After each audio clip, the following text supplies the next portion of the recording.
Hi, I'm back at home here, and I've got my potting shed behind me, which is kind of my greenhouse space. So I thought I would share with you what I'm doing to get ahead of my tomato growing season. We have a super slow, or short I should say, growing season here in Daylesford. So I'm going to put the old greenhouse, well not old, it's new, but I'm going to put it to use and see if I can get a head start on some pre-Christmas ripened tomatoes. So what I've done is today I went down to my local hardware store and I've got some premium potting mix, which I always try and get the best I possibly can, so it's full of all those nutrients.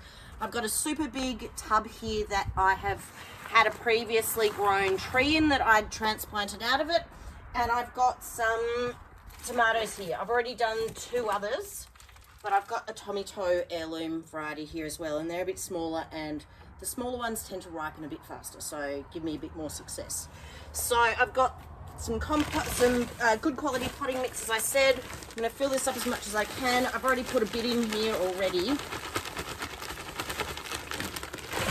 You want a potting mix that's good quality because it's got better water holding capacity.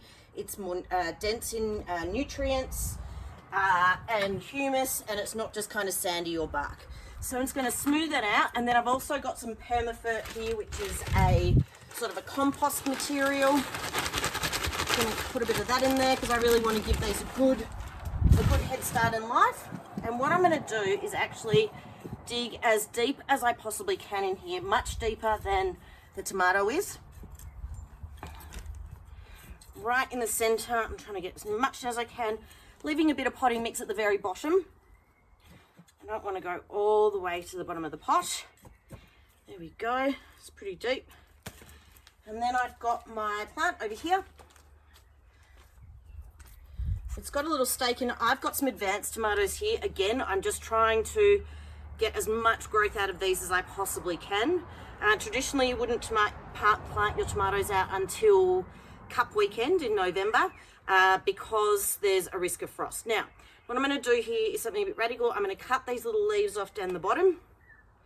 Now, all of these, I'm going to plant this tomato, and with tomatoes you can do this, but I'm going to plant this tomato as deep as I possibly can, leaving some of the green above.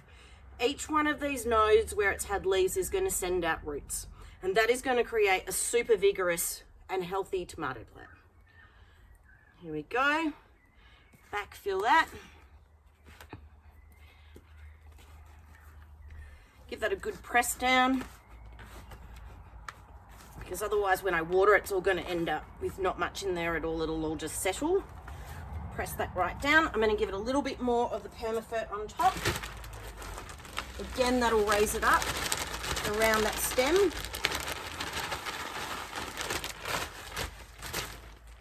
I might even cover some extra leaves up. No, I haven't. So I've got that on top. Okay. I'm going to water these once I get them in the potting shed in the greenhouse, because otherwise they're just going to be too heavy for me to carry.